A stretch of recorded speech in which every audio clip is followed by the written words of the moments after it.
Vida e obra de Didier Anziel. Olá, boa noite, bem-vindos e bem-vindas ao podcast PC do grupo de pesquisa dos alunos do 7º semestre do curso de Psicologia da Unileão. Neste episódio único do podcast PC, vamos falar sobre a vida e obra do psicanalista Didier Anziel. Aqui é Silviano Cirqueira, juntamente comigo, Gisele Gonçalves, e parte do grupo que fizeram uma pesquisa bibliográfica do autor Didier Anziel.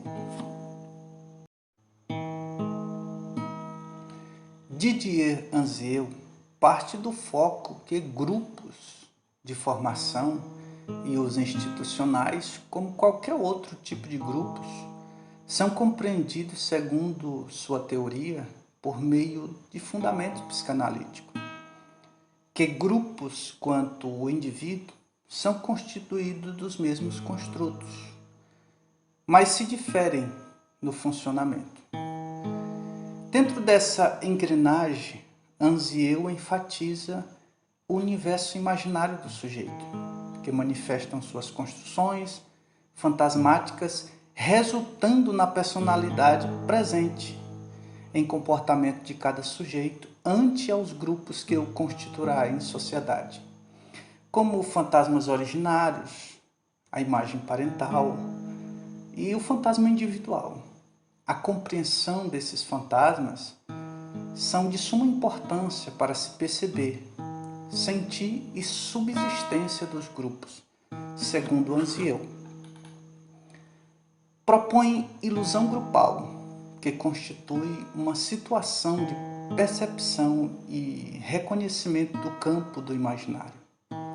Segundo o que manifesta, vem por meio desse fantasma, mas o que cada sujeito tem e possui em sua construção como ego ideal seja substituído pelo ego ideal comum.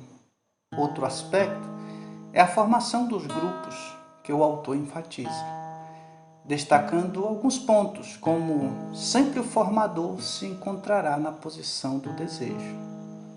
Outro, a importância da análise intertransferencial, que proporciona que cada sujeito pertencente do grupo não fique prisioneiro de seu fantasma narcisista e assim trabalhe o andamento do grupo quanto o seu próprio. E o ofício de um formador não consiste em isolá-lo em um estado imóvel, mas em uma interação contínua. Pois bem, vamos agora com Gisele Gonçalves, que trará um resumo biográfico do autor.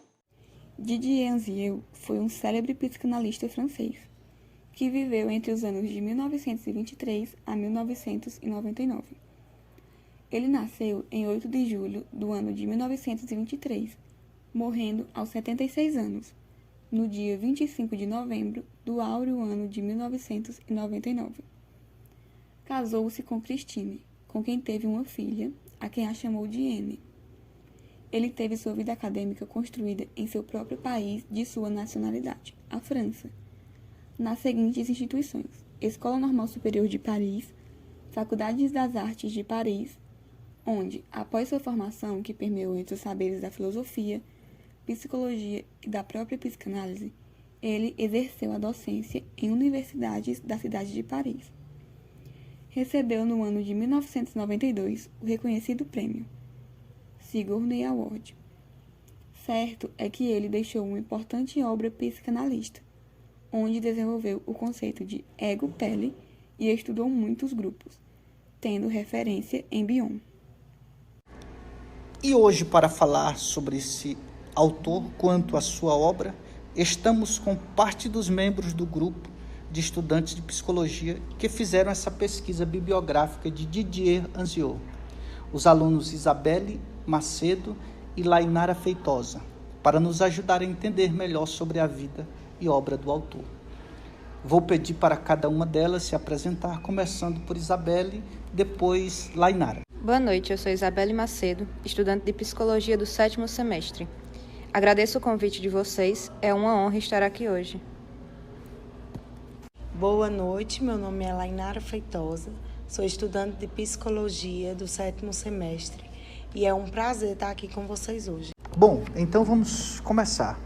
Isabelle, o que se pode dizer da visão e compreensão do autor acerca do tema os grupos? O autor, para explicar o conceito de grupo, utiliza a linha psicanalítica. Com isso, ele explica que qualquer grupo possui os mesmos processos inconscientes específicos, seja ele de formação, terapêutico ou social. Assim, para Anzier, o grupo é uma realização de desejos, pois assim como o sonho, o sintoma do grupo está atrelado a um desejo e ocorre a associação com uma defesa.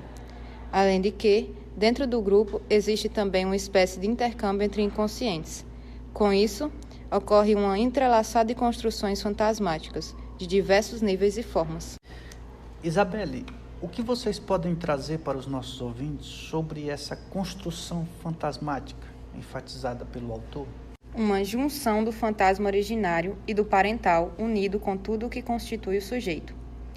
Imagem parental dos integrantes. Consiste no fato em que o sujeito cria vínculos afetivos de cunho parental com outro membro do grupo, sem que seja necessário a existência de laços consanguíneos. E, por fim, fantasmas originários. Consiste no processo de acolhimento que ocorre no grupo, ou seja, uma necessidade básica do sujeito, visto que traz a sensação de sentir-se bem dentro daquele grupo. Também estamos com Lainara e eu pergunto aqui o que seria essa situação de grupo que acaba despertando angústia, que é enfatizado na pesquisa de vocês, e essa definição de que o grupo é como se fosse um sonho. Bom, Silviano, a situação de grupo acaba despertando angústias. Dentre elas, a identidade do ego é posta em questão, pois o ego de cada indivíduo que participa do grupo sente-se como se estivesse correndo o risco de perder sua identidade, de se decompor entre as outras pessoas que estão ali presentes, e isso acaba gerando a angústia. Em relação ao sonho, de acordo com o autor, o grupo é um sonho e nele é manifestado o retrato do cotidiano. Se em um grupo não houver um controle através da censura, a realidade psíquica seria mais valorizada que a externa e, por consequente, o grupo viveria em situação ilusória, ou seja, ela é proveniente da substituição do ego ideal comum. Segundo o autor, a ilusão grupal refere-se a um estado psíquico que cada um carrega consigo, que está presente em todos os grupos, seja o grupo terapêutico, social ou formativo. Pessoal, vamos falar agora deste termo ilusão grupal. Estes níveis que se manifestam na relação social para cada indivíduo em seu âmbito único. O que vocês podem pontuar aí? Bom, de acordo com o autor, a ilusão grupal é um estado psíquico particular que está presente em qualquer situação grupal, seja ela terapêutica, social ou formativa. Consiste em um sentir-se bem juntos. Para que seja possível entender esse fenômeno, ele pode ser explicado em 4 perspectivas da psicanálise: dinâmica, econômica, tópica e genética. Vamos falar um pouco sobre cada uma delas. A dinâmica consiste em a ameaça da perda do ego, ou seja, o desejo de segurança ao ego ameaçado. A econômica corresponde à defesa contra a angústia paranoide comum. Já a perspectiva tópica fala sobre o funcionamento dos grupos do ego ideal, ou seja, é a substituição do ego ideal pelo ego ideal comum. Por fim, temos a genética, cujo consiste em uma regressão edipiana ao estágio oral. Pessoal, para encerrar, esses 3 pontos que o autor traz sobre a formação humana, o que a gente pode pontuar? Nesse aspecto, ele conclui e destaca 3 pontos. O primeiro é que não há formador que não busque realizar um fantasma pessoal na sua atividade de formador. Assim, todo formador está no seu papel não somente para exercê-lo, mas também para, junto a isso, realizar o seu fantasma pessoal. No segundo ponto, ele aborda a importância da análise intertransferencial. Ela permite que os sujeitos não fiquem prisioneiros em seus fantasmas, pois isso iria atrapalhar o andamento não só do grupo, mas também o seu próprio andamento. E o terceiro ponto é em questão ao formador, que ele está em constante interação com os participantes. E isso requer uma regulação por meio do grupo. É isso aí, pessoal. Estamos chegando ao final do podcast Psi. Esperamos que o intuito, a intenção que foi promovido no podcast Psi venha chegar a você, ouvinte, e possa agregar, como é a própria proposta e continuidade da psicologia, fazer essa discussão com teóricos que possam construir, agregar e cristalizar para novos conhecimentos, novos saberes. E nós estamos chegando ao final e agradecemos a sua participação, a participação das meninas. Desejamos boa sorte na continuidade do curso, quanto a minha colega Gisele Gonçalves.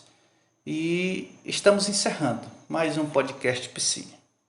Agora eu vou trazer algumas sugestões de obras do autor. Ego Pele, o Eu Pele e Psicanálise e Linguagem, do Corpo à Fala.